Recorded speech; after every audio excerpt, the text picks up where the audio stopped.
Bismillahirrahmanirrahim. Assalamualaikum warahmatullahi wabarakatuh. Alhamdulillah alladzi 'allama bil qalam 'allama al insana ma lam ya'lam. Allahumma salli ala Muhammad wa ala alihi wa sahbihi wa mawalah, amma ba'd. Pada kesempatan ini kita akan membahas materi agama sebagai sumber moral dan akhlak mulia dalam kehidupan. Pada materi ini dibagi menjadi dua, yakni yang pertama, agama sebagai sumber moral. Sebelum kita membahas terlebih dalam terkait dengan bagaimana agama itu menjadikan sumber moral dalam kehidupan kita, maka terlebih dahulu saya akan memaparkan definisi ataupun pengertian dari agama itu sendiri. Agama yang sudah menjadi bahasa Indonesia secara etimologi berasal dari bahasa Sanskerta, terdiri dari kata a yang berarti tidak, gama yang berarti kacau, sehingga agama diartikan sebagai tidak kacau. Sebagian yang lain mengartikan bahwa a adalah cara dan gama adalah jalan, sehingga agama berarti cara jalan. Maksudnya cara jalan menempuh keridhaan Tuhan. Dalam bahasa Inggris, agama disebut dengan religion, berasal dari bahasa Latin religer, artinya mengumpulkan, membaca. Religion mengandung pengertian kumpulan cara-cara peribadatan yang terdapat dalam kitab suci yang harus dibaca. Dalam bahasa Arab, agama adalah din atau ad-din yang secara etimologis memiliki arti balasan atau pahala, ketentuan, kekuasaan, pengaturan, perhitungan, taat dan patuh, serta kebiasaan. Agama memang membawa peraturan hukum yang harus dipatuhi, menguasai dan menuntut untuk patuh kepada Tuhan dengan menjalankan ajarannya, membawa kewajiban yang jika tidak dilaksanakan akan menjadi hutang yang akan membawa balasan bagi kepada yang taat, memberi balasan buruk kepada yang tidak taat. Secara etimologis, secara terminologis, Habsyi As-Siddiqi mendefinisikan agama sebagai dustur atau undang-undang ilahi yang didatangkan Allah buat menjadi pedoman hidup dalam kehidupan manusia di dalam dunia untuk mencapai kerajaan dunia dan kesentosan di akhirat. Agama adalah peraturan Tuhan yang diberikan kepada manusia yang berisi sistem kepercayaan, sistem penyembahan, dan sistem kehidupan manusia untuk mencapai kebahagiaan baik di dunia ini maupun untuk di akhirat nanti. Endang Saifuddin Ansari menyimpulkan bahwa agama meliputi sistem kredo kepercayaan atas adanya sesuatu yang mutlak di luar manusia, sistem ritus tata cara peribadatan manusia kepada yang mutlak, dan sistem norma atau tata kaidah yang mengatur hubungan manusia dengan sesama manusia dan hubungan dengan alam lainnya sesuai dan sejalan dengan tata keimanan dan tata peribadatan tersebut. Kemudian yang kedua adalah klasifikasi agama. Para sarjana telah membuat berbagai klasifikasi tentang agama. Ahmad Abdullah Al-Masdusi mengklasifikasikan agama ke dalam 3 kategori, yakni pertama wahyu dan non-wahyu, kemudian misionaris dan non-misionaris, dan yang ketiga rasial dan universal. Baik, kita akan membahas satu persatu terkait dengan klasifikasi agama tadi. Pertama, wahyu dan non-wahyu. Yang dimaksud dengan agama wahyu adalah agama yang menghendaki iman kepada Tuhan, kepada para rasul-rasulnya, dan kepada kitab-kitabnya, serta pesannya untuk disebarkan kepada segenap umat manusia. Sebaliknya, agama non-wahyu tidak memandang esensial penyerahan manusia kepada tata aturan ilahi di atas. Adapun perbedaan agama wahyu dan non-wahyu, pertama, agama wahyu berpokok pada konsep keesaan Tuhan, sedangkan agama bukan wahyu atau non-wahyu tidak demikian. Yang kedua, agama wahyu beriman kepada nabi, sedangkan agama non-wahyu tidak. Ketiga, sumber utama ketentuan baik dan buruk dalam agama wahyu adalah kitab suci, sedangkan dalam agama non-wahyu bukan sumber utama. Keempat, semua agama wahyu lahir di Timur Tengah, sedangkan agama non-wahyu di luar area tersebut.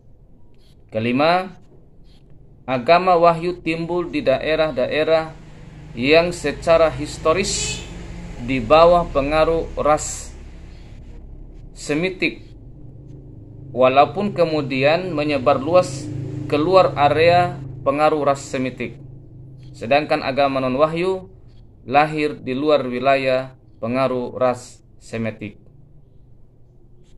Keenam, sesuai dengan ajarannya, agama wahyu bersifat misionaris, sedangkan agama non-wahyu tidak bersifat misionaris. Ketujuh, agama atau ajaran agama wahyu jelas dan tegas, sedangkan agama non-wahyu kabur dan sangat elastis. Sementara yang kedelapan ataupun yang terakhir, agama wahyu memberikan arah dan jalan yang lengkap bagi pemeluknya, sedangkan agama non-wahyu hanya pada aspek tertentu saja. Yang tergolong agama wahyu adalah Yahudi, seperti Yahudi, Kristen, dan Islam. Di luar yang tiga itu adalah agama non-wahyu seperti Hindu, Buddha, Konfusianisme, dan seterusnya. Kemudian misionaris dan non-misionaris. Agama misionaris adalah agama yang ajarannya mengharuskan penganutnya menyebarkan kepada seluruh manusia. Sedangkan agama non-misionaris tidak memuat tuntutan tersebut. Menurut Al-Masdusi, agama yang tergolong misionaris hanyalah Islam. Akan tetapi, pada perkembangan berikutnya Kristen dan Buddha menjadi agama misionaris. Kemudian yang ketiga, rasial dan universal. Ditinjau dari segi rasial dan geografis, agama di dunia terbagi ke dalam 3 golongan. Yang pertama, Semitik, kedua, Arya, dan yang ketiga, Mongolia. Yang termasuk agama Semitik adalah Yahudi, Kristen, dan Islam. Sedangkan yang tergolong Arya adalah Hindu, Jainisme, Sikhisme, Zoroastrianisme, sedangkan yang tergolong Mongolian adalah Konfusianisme, Taoisme, dan Shintoisme. Kemudian ketiga, pengertian moral, susila, budi pekerti, akhlak, dan etika. Pertama, pengertian moral. Secara etimologis, moral berasal dari bahasa Latin, yakni mores, bentuk jama daripada mor, artinya adat atau kebiasaan. Secara terminologi, moral adalah ajaran tentang tindakan seseorang yang dalam hal sifat, perangai, kehendak, pendapat, atau perbuatan yang secara layak dapat dikatakan benar atau salah, baik atau buruk. Sidi Ghazalbah mengartikan moral sebagai kesesuaian dengan ide-ide yang umum diterima tentang tindakan manusia, mana yang baik dan mana yang wajar. Jadi, moral adalah tindakan yang umum sesuai dengan dan diterima oleh lingkungan tertentu atau kesatuan sosial tertentu. Sementara itu, dalam The Advanced Learner's Dictionary of Current English dikemukakan pengertian moral sebagai: pertama, prinsip-prinsip yang berkenaan dengan benar dan salah, baik dan buruk. Kemudian, kemampuan untuk memahami perbedaan antara benar dan salah. Dan yang ketiga, ajaran atau gambaran tingkah laku yang baik. Dengan demikian, moral dapat diartikan dengan menyangkut baik buruknya manusia sebagai manusia. Moralitas dapat diartikan dengan keseluruhan norma-norma atau nilai-nilai dan sikap moral seseorang atau masyarakat. Moral mengacu pada baik buruk perilaku, bukan pada fisik seseorang. Jika kita perhatikan lebih mendalam definisi tentang moral, kita bisa memahami bahwa moral adalah tindakan yang dilakukan oleh seseorang yang mempunyai nilai baik dan buruk, salah atau benar, layak atau tidak layak. Ketika seseorang mengatakan bahwa ia moralnya buruk, artinya bahwa apa yang dilakukannya itu mempunyai sifat buruk atau tidak layak dan tidak sesuai dengan apa yang seharusnya.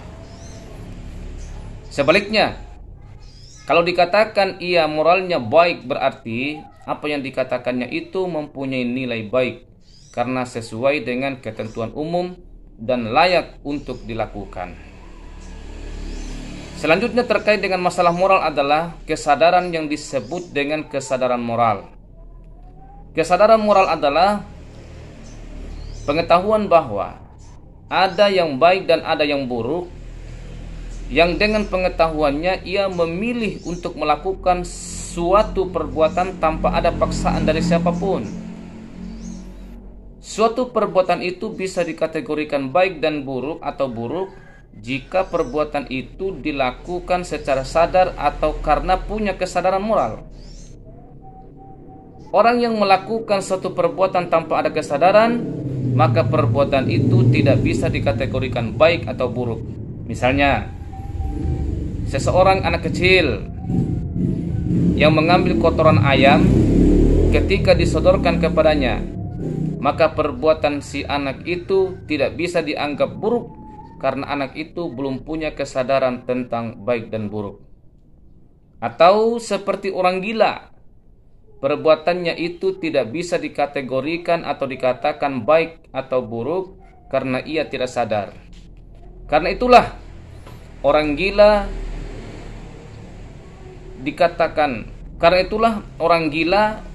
karena hilang kesadarannya tidak bisa dikatakan tidak bermoral sekalipun ia berpengaruh buruk. Kesadaran moral ini menjadi penting karena satu-satunya makhluk Tuhan yang diberi kesadaran adalah manusia. Dengan kesadaran itu, manusia diberi kebebasan untuk memilih mana yang baik dan mana yang buruk. Apa yang dilakukannya tentu mempunyai akibat-akibat tertentu. Hanya saja, orang yang mempunyai kesadaran akan selalu mengikuti hal-hal yang memang secara moral baik. Kesadaran moral itu timbul karena pertama, perasaan wajib atau keharusan untuk melakukan tindakan yang baik. Perasaan ini telah ada dalam setiap diri manusia, siapapun dan dimanapun ia. Karena itulah, jika perasaan wajib itu tidak dilakukan, maka ia disebut pelanggaran. Manusia terlahir fitrah, yakni suci, dalam arti punya kecenderungan terhadap kebaikan. Karena fitrahnya ini, manusia senantiasa mempunyai suara batin untuk melakukan perbuatan-perbuatan yang sesuai dengan hati nuraninya. Ketika suara batin ini tidak ditaati, maka ia akan merasa tidak tenang dan tidak tentram. Kemudian yang kedua, objektif dan rasional. Kesadaran moral ini muncul berdasarkan akal. Dengan akalnya, manusia bisa mengetahui baik dan buruk suatu perbuatan, dan itu berlaku suatu universal. Artinya, sama di setiap tempat dan sama dalam pandangan setiap orang. Misalnya, menghormati orang tua. Perbuatan itu berlaku objektif dan rasional.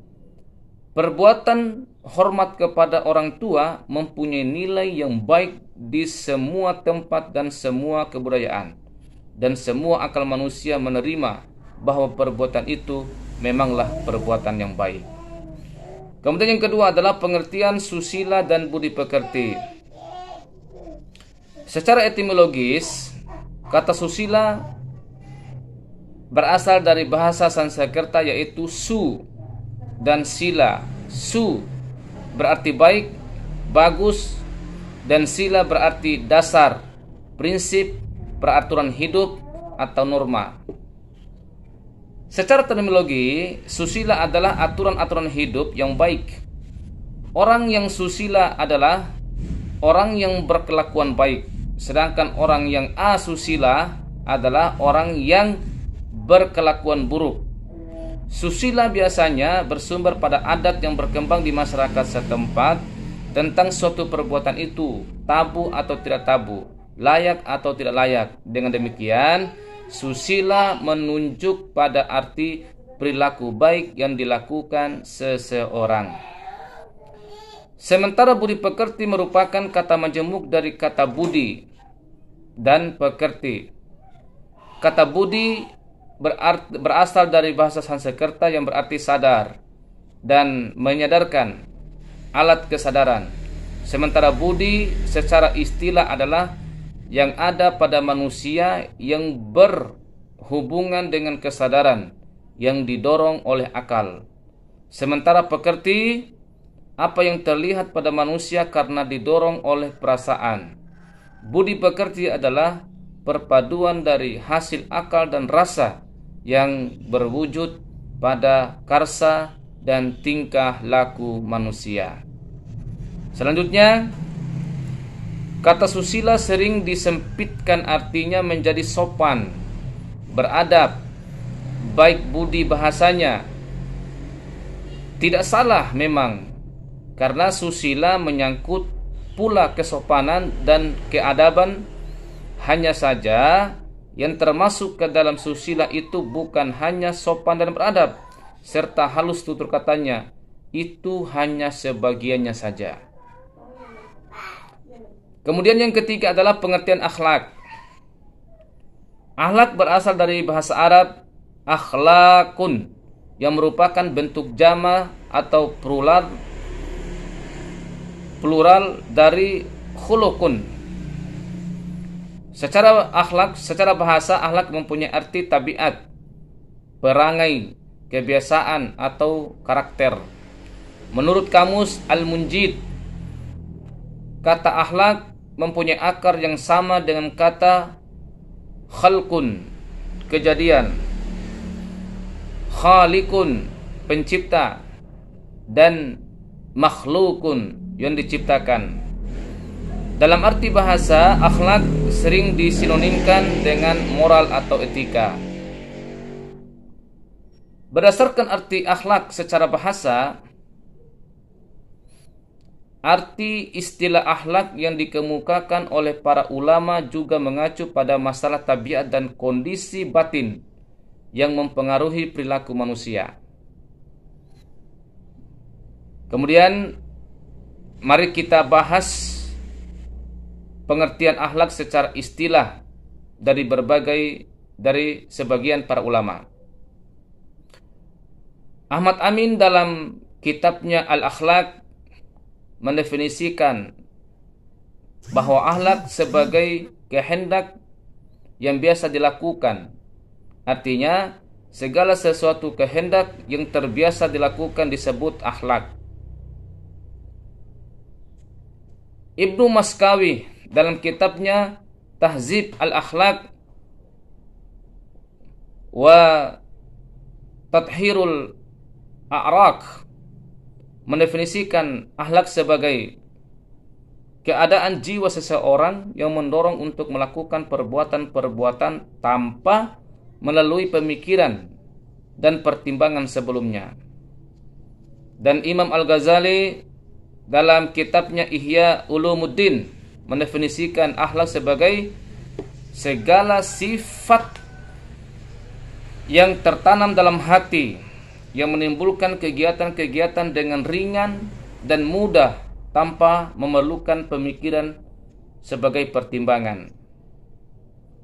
Dari definisi-definisi tersebut di atas jelas bahwa akhlak adalah suatu keadaan yang tertanam dalam jiwa berupa keinginan kuat yang melahirkan perbuatan-perbuatan secara langsung dan berturut-turut tanpa memikirkan pemikiran lebih lanjut. Keadaan jiwa itu ada kalanya merupakan sifat alami yang didorong oleh fitrah manusia untuk melakukan suatu perbuatan atau tidak melakukannya, seperti rasa takut dan sebagainya. Selain itu, suasana jiwa ada kalanya juga disebabkan oleh pengaruh adat istiadat yang berlaku, seperti orang yang membiasakan berkata benar secara terus-menerus. Maka jadilah suatu bentuk akhlak yang tertanam dalam jiwa dan batin. Dari beberapa definisi ini kita dapat mengambil dua hal penting tentang akhlak. Yang pertama, akhlak berpangkal pada hati, jiwa, dan kehendak.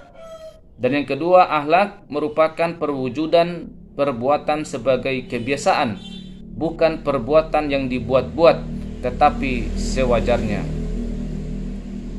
Dengan demikian, akhlak dalam ajaran Islam merupakan perbuatan manusia sebagai ekspresi atau ungkapan dari kondisi jiwa. Akhlak meskipun berpangkal dari jiwa, tetapi ia tidak berhenti di dalam jiwa saja, melainkan ternyatakan dalam perbuatan. Untuk meraih kesempurnaan akhlak, seseorang harus berlatih diri dan membiasakan dalam hidup sehari-hari.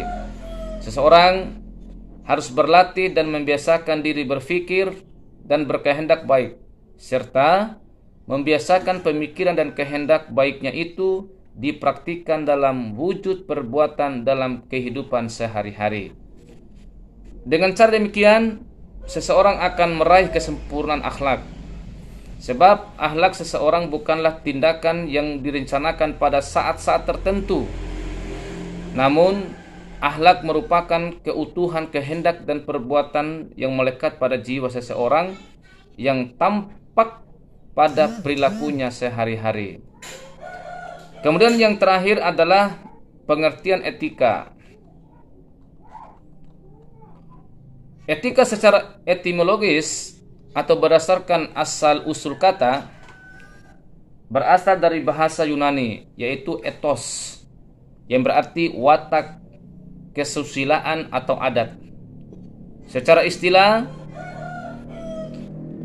etika adalah ilmu yang membicarakan tentang tingkah laku manusia. Sebagian ahli yang lain mengemukakan definisi etika sebagai teori tentang laku perbuatan manusia dipandang dari segi nilai baik dan buruk sejauh yang dapat ditentukan akal.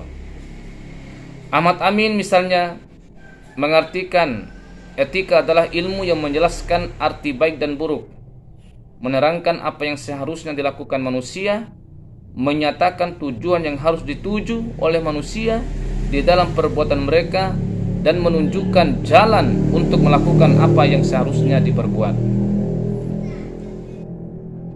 Sugarda Purbakawija mengartikan etika sebagai filsafat nilai, kesusilaan tentang baik buruk, serta berusaha mempelajari nilai-nilai dan juga merupakan pengetahuan tentang nilai-nilai itu sendiri. Dalam Van Dals Good Word and Book dikemukakan etika sebagai filsafat praktis, yakni kaidah-kaidah rasa moral, ajaran tentang filsafat rohani umumnya. Ensiklopedia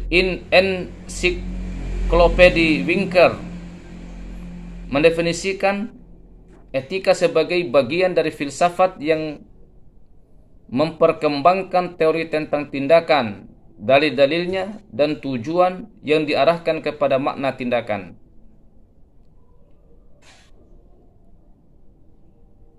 Selanjutnya Frankena, sebagaimana juga dikutip Ahmad Karris Jubair, mengatakan bahwa etika adalah sebagai cabang filsafat, yaitu filsafat moral dan pemikiran filsafat tentang moralitas, problem moral dan pertimbangan moral. Dari definisi ini kita dapat memahami ketika dari 4 sudut: objek, sumber, fungsi, dan sifat.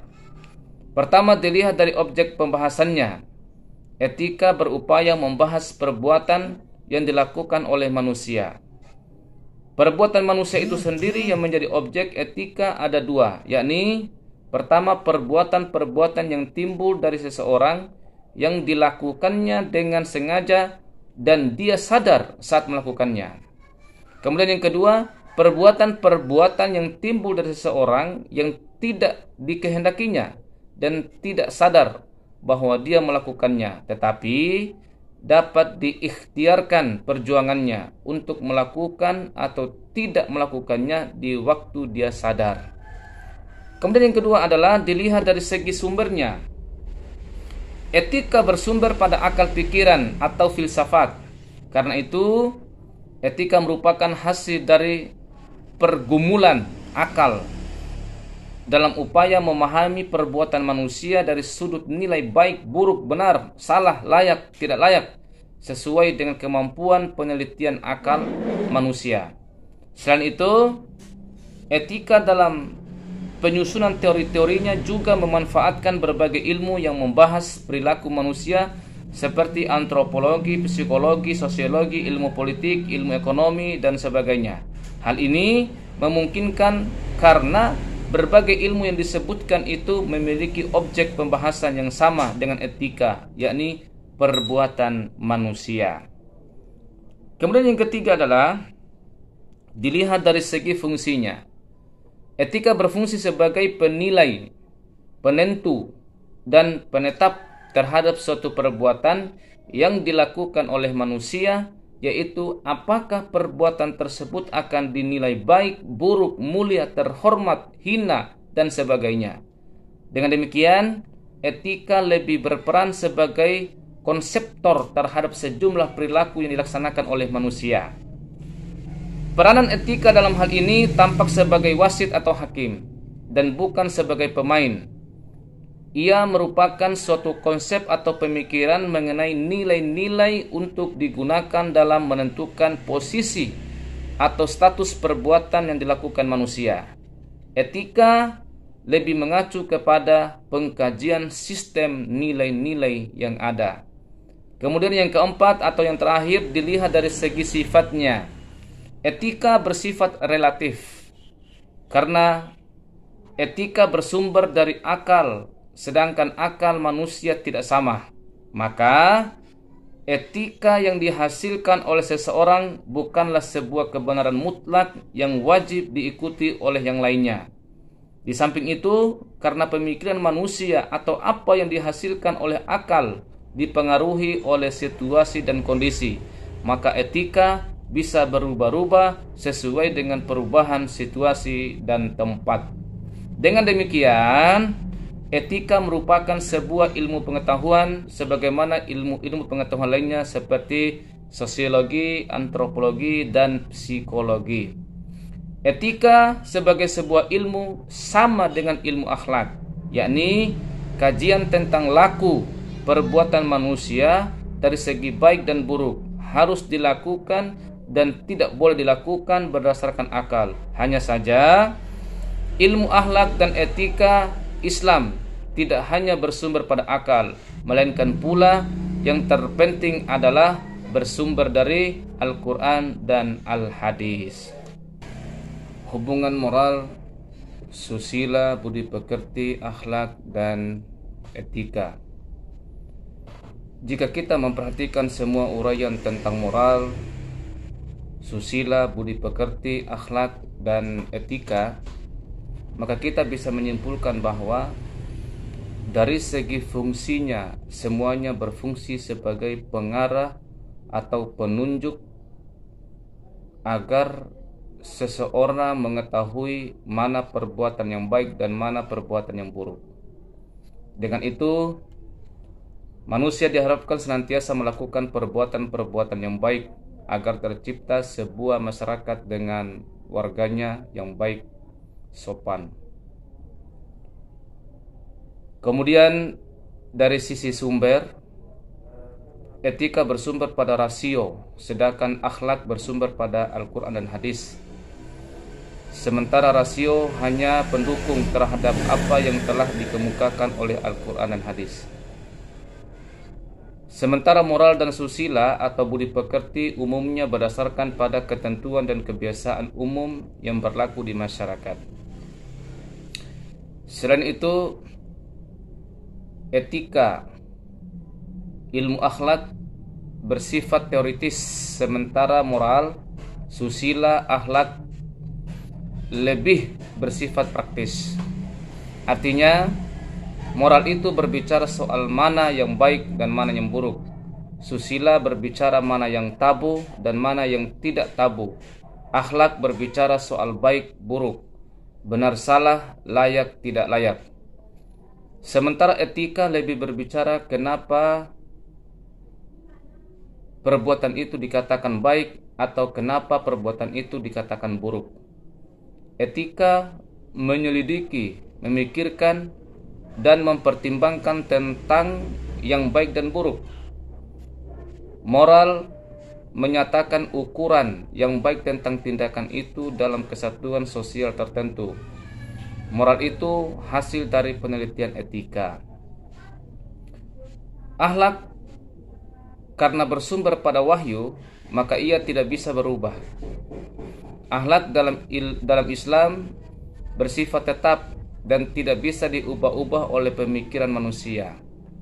Apa yang dikatakan baik oleh Al-Quran dan apa yang dikatakan buruk oleh hadis, maka sampai kapanpun tetap akan berlaku seperti itu. Meskipun demikian, karena ayat-ayat Al-Quran terbatas dan hadis juga terbatas pula, sedangkan kehidupan manusia terus berubah dan terus berkembang, maka tidak setiap apa yang ditemukan dalam masyarakat secara otomatis langsung ada jawabannya di dalam Al-Quran dan hadis. Untuk hal tertentu, Al-Quran menyerahkan kepada para ulama untuk menggali nilai-nilai yang terdapat dalam Al-Quran dan hadis yang dinyatakan secara dalam kedua sumber itu secara umum. Meskipun akhlak dalam Islam bersumber kepada Al-Quran dan Sunnah, sementara etika, moral, dan lain-lain bersumber pada akal atau budaya setempat, tetap saja bahwa semuanya mempunyai keterkaitan yang sangat erat. Dalam hal ini, akhlak Islam sangat membutuhkan terhadap etika, moral, dan susila. Karena pertama, Islam mempunyai penghormatan yang besar terhadap penggunaan akal dalam menjabarkan ajaran-ajaran Islam. Allah menyuruh manusia untuk menggunakan akalnya dalam menelaah, membaca, menganalisis, termasuk merumuskan masalah-masalah yang tidak tercantum dalam Al-Quran secara terperinci. Karena itu, akhlak Islam bisa menggunakan apa yang telah dihasilkan oleh etika, moral, dan lain-lain selama tidak bertentangan dengan ajaran Islam itu sendiri. Kemudian yang kedua, Islam sangat menghargai budaya suatu masyarakat. Menurut sejarah, keberhasilan agama Islam dalam menyebarkan ajarannya di Nusantara karena Islam sangat menghormati budaya setempat.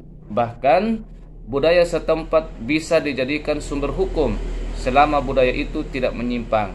Hal ini sesuai dengan kaidah usul fikih, al-adatu mahakkamah. Adat itu bisa menjadi sumber hukum. Kalaupun adat lokal menyimpang, Islam mengajarkan kepada umatnya agar mengubahnya tidak sekaligus, melainkan secara bertahap.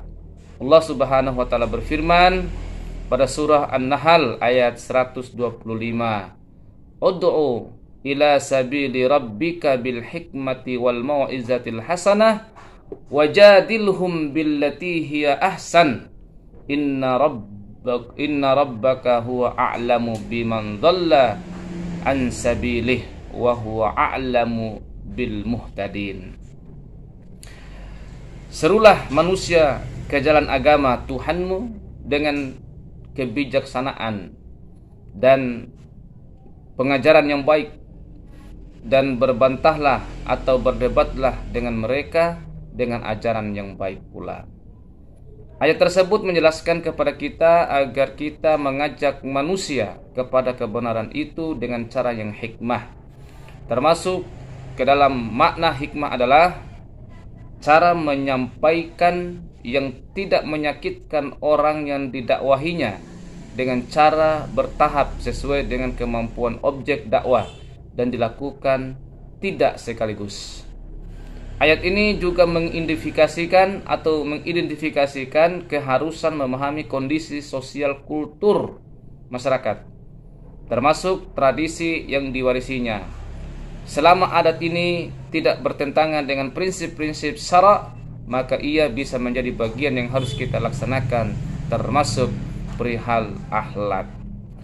Kemudian yang kelima adalah agama sebagai sumber moral. Berbicara tentang moral, asosiasi akan tertuju kepada penentuan baik dan buruk sesuatu.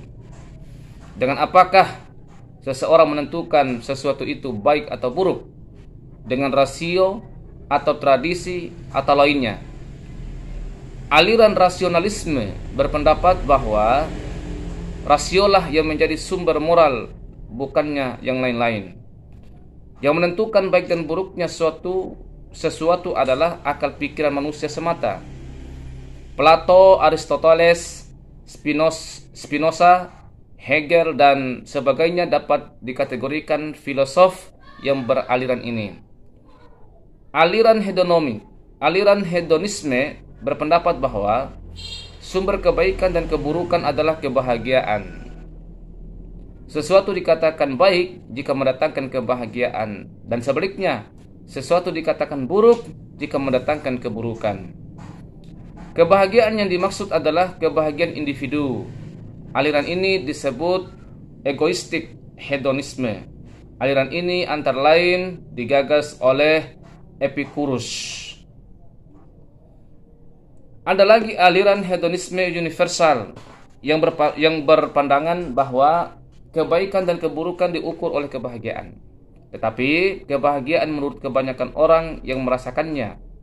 Aliran ini digagas oleh John Stuart Mill ia mengatakan kebaikan tertinggi summum bunum adalah utility is happiness for the greatest number of sciencemen being. Kebahagiaan untuk jumlah kebanyakan manusia yang besar-besarnya dan sebesar-besarnya. Aliran tradisionalisme berpendapat bahwa sumber kebaikan dan keburukan adalah tradisi atau adat istiadat. Karena peradaban barat mengalami trauma historis berkenaan dengan agama, maka peradaban barat berusaha menyingkirkan agama dalam kehidupan mereka. Agama tidak lebih dari sekedar ritual peribadatan semata-mata. Di luar itu, agama tidak berperan apa-apa.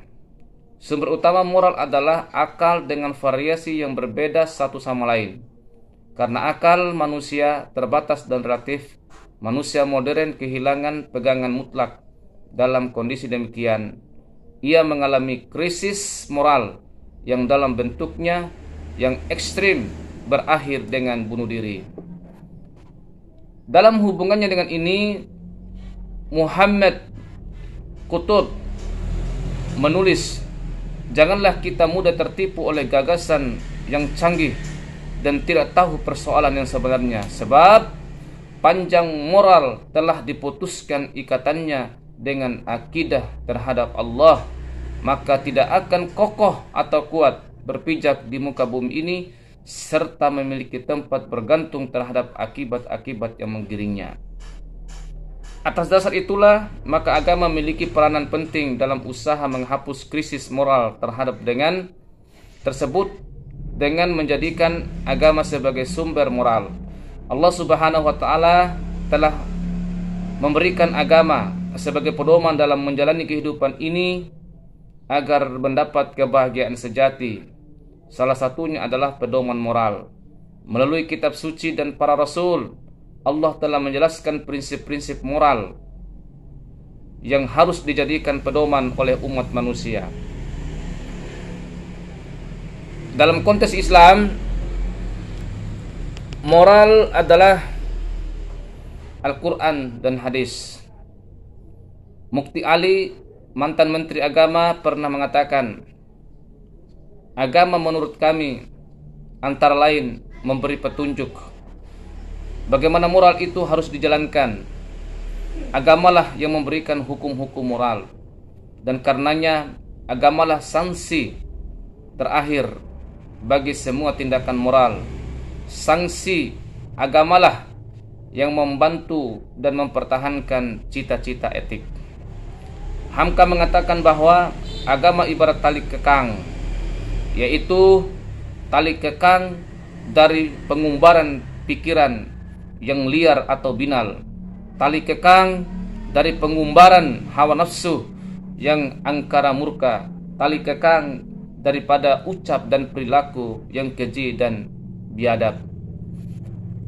Dan peranan agama yang sedemikian penting bagi kehidupan moral manusia, jika diakui oleh W.M. Dixon dalam bukunya The Human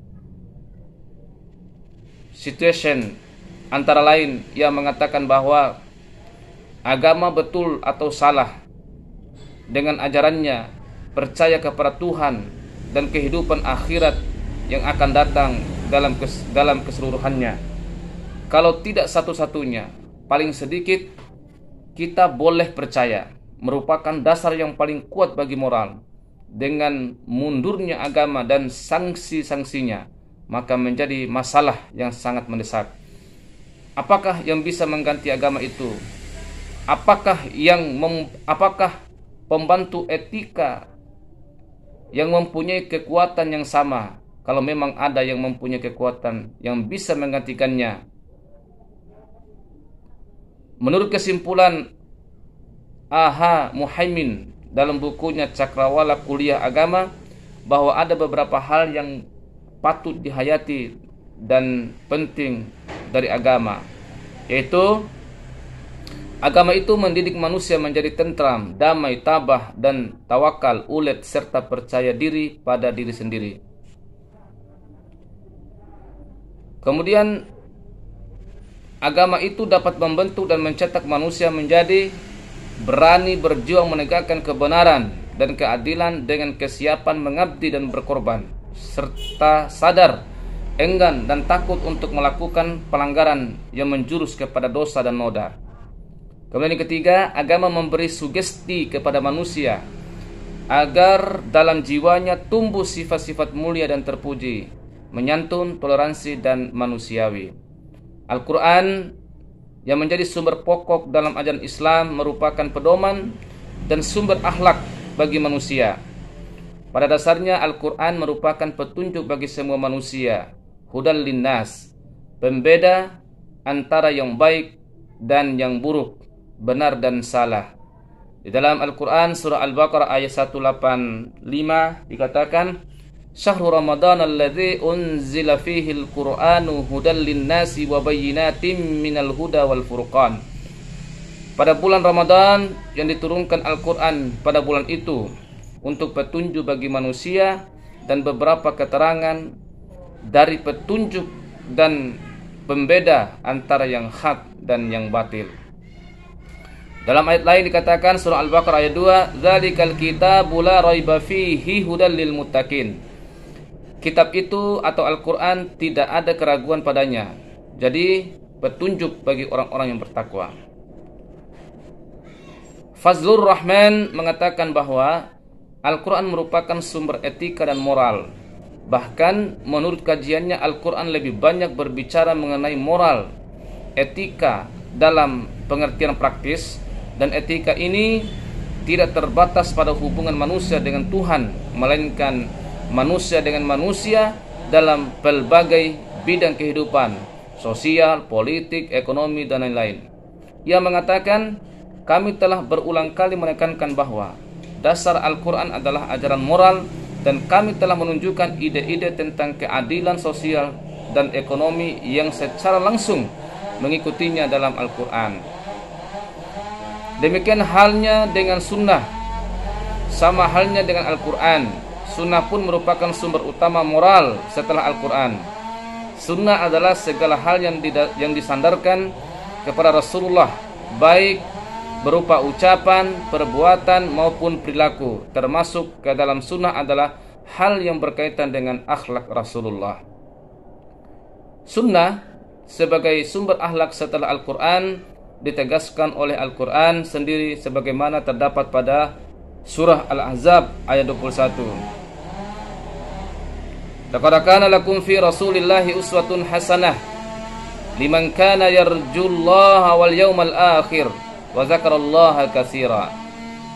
Sesungguhnya telah ada dalam diri Rasulullah itu suri teladan yang baik bagimu, yaitu bagi orang-orang yang mengharap rahmat Allah dan kedatangan hari kiamat, dan dia banyak menyebut Allah. Ayat ini menjelaskan perintah kepada kita agar mencontoh Rasulullah dalam segala hal, karena dalam diri Rasulullah itu ada suri teladan yang baik. Hal yang juga mendukung sunnah sebagai sumber akhlak adalah risalah kenabian Muhammad. Nabi Muhammad diutus oleh Allah di muka bumi ini tidak lain adalah untuk menyempurnakan kemuliaan akhlak, sebagaimana tersebut dalam salah satu hadis yang dikatakan, innama bu'istu liutammima makarimal akhlak, bahwasanya aku diutus Allah untuk menyempurnakan kemuliaan akhlak. Nabi Muhammad SAW sebagai sumber akhlak, karena Nabi merupakan contoh konkret pelaksanaan wahyu Allah yang terulang, yang tertuang di dalam Al-Quran. Segala ucapan, tingkah laku, sopan santun yang terdapat pada Rasulullah merupakan model bagi umat manusia dalam menempuh perjalanan di muka bumi ini. Dengan demikian, peran agama sangat penting dalam kehidupan manusia. Salah satunya sebagai sumber akhlak.